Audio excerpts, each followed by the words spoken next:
called a colonoscope, which has a light and tiny camera at the tip. It's gently inserted through the anus, allowing the doctor to examine the entire lining of the colon.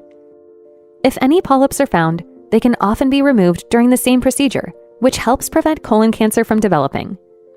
The exam typically takes about 30 minutes and is done under sedation. You might be wondering, what do polyps have to do with colon cancer? It actually begins when the DNA inside the cells lining the colon mutates.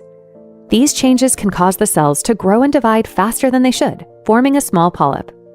At first, polyps are usually benign, but over time, if additional mutations occur, the cells can start to behave abnormally. Eventually, they may grow uncontrollably, break through the colon lining, and become cancerous. This transformation can take up to 10 years, which is why screening is so important. Once a polyp is removed, it's sent to a pathology lab, where it's examined under a microscope. This step is essential because not all polyps are the same. A pathologist will determine the type of polyp, and that information helps guide follow-up care. For example, if the polyp is benign and no others are found, you may not need another colonoscopy for 10 years. If precancerous changes are present, your doctor may recommend a repeat exam in 3 to 5 years.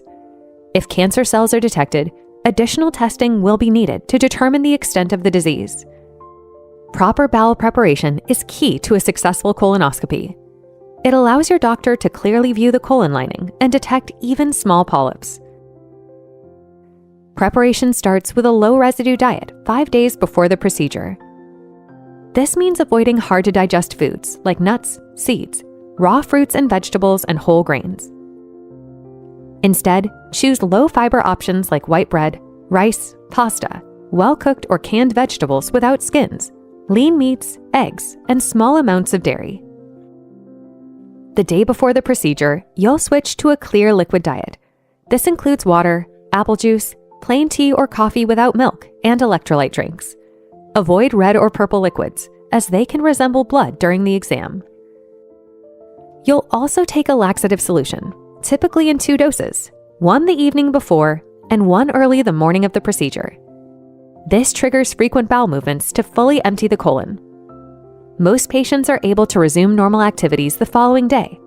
However, because sedation is used, you'll need someone to drive you home afterward. Thank you for watching. If you're interested in learning more, feel free to check out my videos on the